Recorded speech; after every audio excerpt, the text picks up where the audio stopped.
주님께서 우리 삶에 기도하게 하셨다면, 기도를 시작하게 하셨다면 이미 주님이 우리 삶에 개입하고 계시는 것이고 이미 우리 가운데 기적이 임하였다. 우리가 그렇게 말씀을 붙잡고 계속 기도하고 있습니다. 오늘은 느헤미야의 기도를 통해서 우리가 알지 못했는데 우리가 지금 기도하는 것이 어떻게 놀라운 은혜로 그리고 영향력으로 파급력으로 우리에게 열매를 맺게 되는지에 대해서 기도에 대한 은혜를 같이 좀 나누고 싶습니다. 느헤미야는 포로로 잡혀간 사람들 중에서 유대 사람들 중에서 아주 성공한 사람이었습니다. 그가 여러 사람들이 있었을 텐데 당시 아닥사스다 왕 앞에서 최측근에 있어서 왕과 왕비의 시종을 드는 사람이었는데 지금과는 생각이 전혀 달리 해야 될 것이 당시는 음모도 많았고 또 음식에 독약을 타는 경우들도 있었고 이런 일들이 있었기 때문에 정말 신이 많은 사람들, 자기의 음식을 맡길 수 있을 만큼의 가까운 사람들, 그런 사람들에게 권력이 집중될 수밖에 없었고 그게 왕과의 거리가 물리적인 거리가 왕이 얼마나 그를 신임하는가와 관련되어 있는 그렇게 이해해도 좋을 만큼의 생각이 이렇게 이해도 좋을 만큼의 그런 사람이었습니다. 더군다나 그는 왕이 이렇게 물어볼 때 너 뭘 원하냐? 라고 물어볼 때 자기가 무엇을 원하는지라고도 이야기할 수 있을 만큼의 아주 가까운 사람이었다라고 생각이 듭니다. 그가 첫 번째 느헤미야의 시작되는 이 부분에서 자기에게 말씀하시는 기회 하나님에 대해서 붙잡고 기도하게 되는데 이 본문에서 처음으로 붙잡고 같이 기도하고 싶은 것은 무엇이냐면 우리가 기도하는 것이 세상을 바꾸는 첫걸음이 되더라라는 겁니다. 1절로 4절까지 말씀을 보면 하갈의 아들 느헤미야가 한 말이다. 20년 기스를 내가 도성 수산에 있을 때에 나의 형제 가운데 하나인 하나니가 다른 사람들과 함께 유다에서 왔기에 이리로 잡혀오지 않고 그곳에 남아있는 유다 사람들은 어떠한지 예루살렘의 형편은 어떠한지를 물어보았다. 그들이 나에게 대답하였다. 사로잡혀 오지 않고 그 지방에 남은 사람들은 거기에서 고생이 아주 심합니다. 업신여김을 받습니다. 예루살렘 성벽은 허물어지고 성문들은 다 불에 탔습니다. 이 말을 듣고서 나는 주저앉아서 울었다. 나는 슬픔에 잠긴 채로 며칠 동안 금식하면서 하늘의 하나님께 기도하며 아뢰었다. 이렇게 나와 있어요. 느헤미야가 이렇게 들었던 예루살렘의 형편은 참혹한 거였습니다. 어떻게 그런 일이 있을 수 있을까? 바벨론으로 잡혀온 사람들도 만만치 않았지만 그렇다고 예루살렘에 남아 있었던 삶이라고 해서 별반 다르지 않았어요. 엄청 어렵고 힘들고 위험 가운데 있다는 것을 들었습니다. 예루살렘까지 물리적인 거리를 생각해 본다면 아주 먼 거리였습니다. 수천 킬로미터에 이르는 거리를 떨어져 있었지만 그가 영적으로나 정서적으로나 느헤미야가 생각했던 예루살렘까지의 거리는 아주 가까웠던 것 같아요. 그래서 그 이야기를 듣자마자 안타깝게 기도하였다. 그가 주저앉아서 금식하면서 기도하였다라고 이렇게 나와 있습니다. 우리가 이어지게 되는 느헤미야의 여러 과정들, 하나님께서 어떻게 개입하셨는지를 생각하기 전에 먼저 그의 기도가 오늘 어떻게 느헤미야의 삶에 응답이 되고 하나님께서 그의 이 기도를 어떻게 받으셔서 하나님께서 준비하신 계획을 어떻게 이루시는지에 대해서 우리가 주목해 볼 필요가 있습니다. 그가 안타까운 마음이 들었을 때에 무엇을 어떻게 하겠다 이렇게 결정하고 어떻게 되게 해달라고 기도한 것밖에 없었어요. 다른 무언가를 시작한 것이 아니었습니다. 그런데 그 기도하겠다는 그 한 발자국이 유다 사람들을 3차여서 다시 들어가게 하고 예루살렘으로 돌아가게 하고 그 땅에서 성벽을 짓게 되고 그런 모든 일이 순적하게 이루어지게 되는 첫걸음이었다라는 것이죠. 그가 기도를 시작할 때까지만 해도 어떤 일이 일어날지 몰랐어요. 그런데 그가 기도했는데 하나님께서는 그 기도를 통하여서 당신이 계획하신 모든 일을 다 이루시더라는 것이죠. 그게 우리 삶에 주님께서 주목하게 하시는 첫 번째 도전이라는 생각을 하게 됐어요. 우리가 여러 상황들과 형편들로 기도하게 되죠. 그런데 우리의 기도와 우리가 주 앞에 간절히 구하는 이것이 우리에게 어떤 방법으로 어떻게 하나님께서 계획하고 계신 계획을 이루게 하실지 우리가 모른다라는 거예요. 그래서 기도하는 마음으로 하나님께서 하시는 은혜를 우리가 의지해야겠다 이렇게 생각하게 되었습니다. 제가 참 좋아하는 이야기 중에서 워싱턴에서 사역을 하던 정치인들을 대상으로 사역하던 더그 코우라는 분의 이야기를 참 은혜롭게 기억하고 있습니다. 이분이 정치인들을 상대로 이렇게 복음을 전하는 사람들이었지만 그런데 전혀 정치와는 상관없는 보험 외판원을 알게 됐답니다. 밥이라는 같이 얼마든지 복음 전하시는 분이니까 그분과 교제를 하면서 처음서부터 이제 하나님께서 하시는 은혜들에서 알려주게 되는데 이분이 정말 처음 믿음 신앙을 시작하시는 분이었나 봐요. 어느 날 이렇게 성경 공부를 같이 하는데 이 밥이라는 분이 내 이름으로 아버지께 무엇을 구하든지 다 받게 하려 하심이니라. 성경에 나와 있는 기도에 대한 말씀이죠. 내 이름으로 아버지께 무엇을 구하든지 다 얻게 될 거다. 그걸 붙잡고 이게 사실이냐 이렇게 물어보더라는 거예요. 초신자니까 뭐 그럴 수도 있지 않겠습니까? 모든 기도하면 진짜 다 이루어지는 거냐? 그랬더니 이 더그 코우라는 사역자가 그게 무슨 백지수표 같은 건 아니지만 그러니까 막 쓰면 바로 이렇게 되고 이런 경우보다 여러 과정들도 있고 상황들도 있지만 하나님께서 그 일에 대하여 분명히 개입해 주시는 것은 사실인 것 같다. 그랬더니 거기에 되게 관심을 갖더라는 거예요. 예수님께서 우리가 진실하게 기도하면 다 들어주신다, 응답한다 하신다. 진짜냐? 진짜다. 그러면 본인도 무언가를 위해서 좀 기도해 봐야겠다 이런 생각이 든다고. 그래서 얘기가 진행되다가 무엇을 위해서 누구를 위해서 기도해 볼 생각이냐고 그랬더니 정말 뜬금없이 이 밥이라는 사람이 아프리카를 위해서 기도해야겠다고 그런 생각이 들더래 이야기를 하더라는 거예요.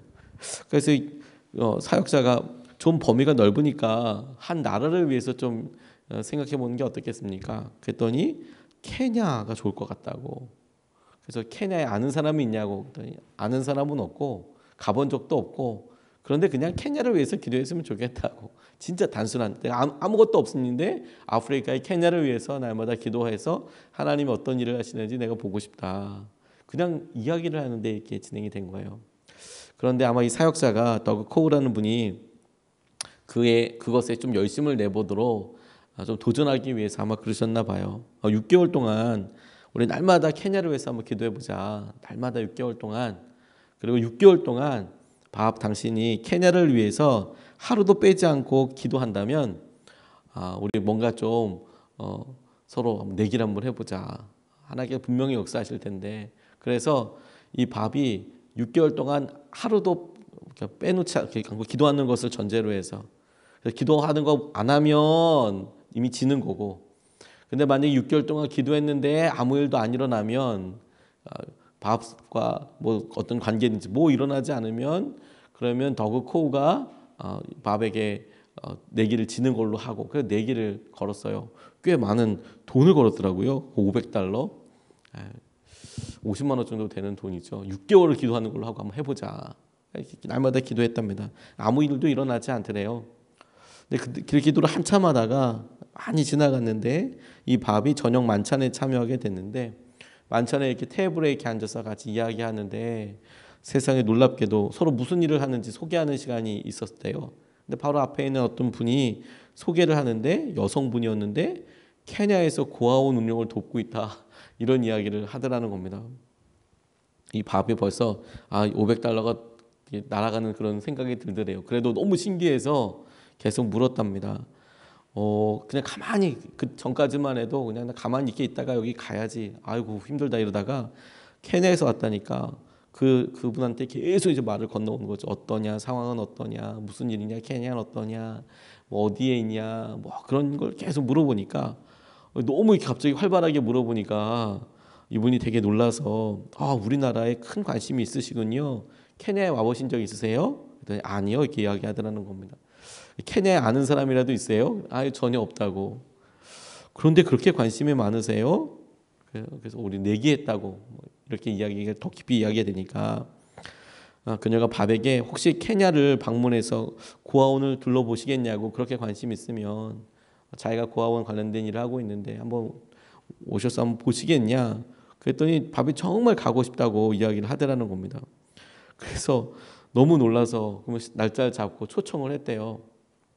갔더니 의료시설이 너무 부족하고 막 이런 걸 적나라하게 다 보게 됐답니다. 그런데 자기가 보험 관련된 사업을 하고 있지만 실제로 사람들 많이 만나다 보니까 워싱턴에 여러 사람들을 잘 알고 있는 거죠. 지인들을. 그래서 케냐를 방문하고 난 다음에 워싱턴으로 돌아와서 그 생각이 떨쳐지지 않으니까 의료시설이 그렇게 없는데 다른 건 해줄 수는 없고, 그래서 대형 제약회사들에게 다 편지를 썼대요. 그 회사들마다 그 만료 기간이 언제까지 그 약을 써야 되는데 그거 그냥 다 쓰지 못해서 버리는 약들이 많이 있거든요. 의료법에 따라서 다 처리해 버리는데 실제로 약사분들한테 여쭤보니까 그런 약들 중에서는 밀봉이 되어 있어서 뭐 표시는 되어 있지만 그냥 금방 쓰고 이러면 크게 무리가 없는 약들도 많이 있대요. 그런데 아무튼 법에 의해서 제조원 언어일 때문에 몇 년 지나면 무조건 다 버려야 하는, 혹은 팔기에는 너무 촉박한 그런 시간이 있는 것들이 약을 많이 그냥 처리해 버린답니다. 그런 건 버리기도 힘들대요. 약품이니까. 그거 자기 달라고 우리 저 케냐에다 좀 보내주면 어떻겠냐고. 그랬더니 제약회사에서 아주 흔쾌히 그렇게 하자고. 그래서 또 어떻게 아는 사람 보니까 그걸 케냐에 보낼 수 있는 일 뭐 이런 것들을 하다 보니까 실제로 그게 가게 됐대요. 매년 대량으로 버리고 있는. 그래서 그 고아원에 한 100만 달러가 넘는 10억이 넘는 약품이 공급이 된 거예요. 너무 놀랍죠? 그러니까 그 여성이 바백에 다시 전화를 했답니다. 너무너무 고맙다고. 우리 의료시설도 없고 그러는데 약이 이렇게 와서 너무 감사하다고. 그래서 당신의 편지 덕분에 우리가 가장 큰 선물을 받았는데 당신을 다시 초청해서 다시 큰 파티를 열고 싶다. 10억이나 이렇게 받았으니까요. 오시겠냐고. 그래서 가겠다고 다시 케냐로 가는 비행기를 탔답니다. 갔는데 케냐에서 가장 큰 고아원이었대요. 그곳이. 그래 봐야 뭐 케냐에서 그게 뭐 엄청 뭐 우리가 생각하는 그런 삐까뻔쩍한 시설은 아니지만 아이들이 제일 많은 곳. 근데 거기에 이런 큰 축제가 있으니까, 큰 모임이 있으니까 당시에 케냐 대통령이 그 자리에 축하 자리에 참석했다는 겁니다. 그리고 대통령이 바백에 수도 나이로비를 관광시켜 주겠다고 제안을 해서 같이 이렇게 다니는데 그 바쁜 사람이 관광 중에 한 감옥을 보게 됐대요. 저 뭐냐고, 저 건물은 왜 이렇게 어둡냐고 물어봤더니 저 죄수들이 있는 감옥이다. 누구냐고 물었더니 정치범이다. 이렇게 이야기를 하더랍니다.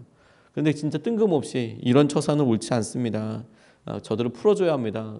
무슨 어떤 의도가 있는 게 아니고 정치범들이 갇혀 있는 것은 좋은 게 아닌 것 같다. 풀어줘야 한다. 아주 쾌활한 어조로 그냥 이야기하고 넘어갔답니다. 그리고 관광을 마치고 집으로 돌아가는데 얼마 후에 미국 국무성에서 전화를 받았대요. 당신이 밥이냐? 그렇다. 최근에 케냐를 갔다 왔냐? 갔다 왔다. 대통령에게 정치범에 대해서 뭐라고 이야기했냐? 네? 이렇게 물어보게 됐죠. 뭐라고 얘기했냐? 얘기를 들어보니까 그들 풀어줘야 된다고 이야기를 했다. 그랬더니 이 미국 정부에서 끊임없이 계속 케냐에 있는 정치범들 풀어줘야 한다라고 로비도 해보고 뭐 갖가지 방법들을 다 해봤는데 꿈쩍도 하지 않다가, 아니 이게 안 되겠다라고 생각하고 있는데 갑자기 정치범들이 다 그냥 다 석방돼 버린 거예요. 그래서 왜 이런 일이 일어나게 됐나 했더니 밥이라는 사람이 그런 일을 했다는 거예요. 그래서 아니 이게 무슨 얘기냐 이렇게 들어보니까 감사를 표현하라고 전화를 했다. 그런 것이죠. 제가 그 이야기를 이렇게 보고 기도 시작할 때는 그냥 아무것도 아닌 것 같잖아요. 근데 하나님께서 그런 결과들과 말을 드러내게 해주실 때에는 진짜 놀라운 일들이 될 거예요. 우리에게도 하나님께서 기도의 자리를 주시고 기회를 주실 때마다 하나님께서 하실 은혜를 다 생각할 수 있는 사람은 없습니다. 그러니까 기도하게 되는 거예요. 시작하게 되는 거예요. 두 번째로 본문에서 우리에게 기도하게 하시는 것 중에서 주목하게 하시는 것이 그가 기도하고 있는 내용과 관련되어 있는데 우리의 죄, 그게 나의 죄로 보여지는 일들이 있더라는 겁니다. 5절, 6절 말씀을 보면 아뢰었다. 주 하늘의 하나님, 위대하고 두려운 하나님, 주님을 사랑하는 이들과 세운 언약, 주님의 계명을 지키는 이들과 세운 언약을 지키시며 은혜를 베푸시는 하나님, 이제 이 종이 밤낮 주님 앞에서 주님의 종 이스라엘 자손을 위하여 드리는 이 기도에 귀를 기울이시고 살펴주십시오.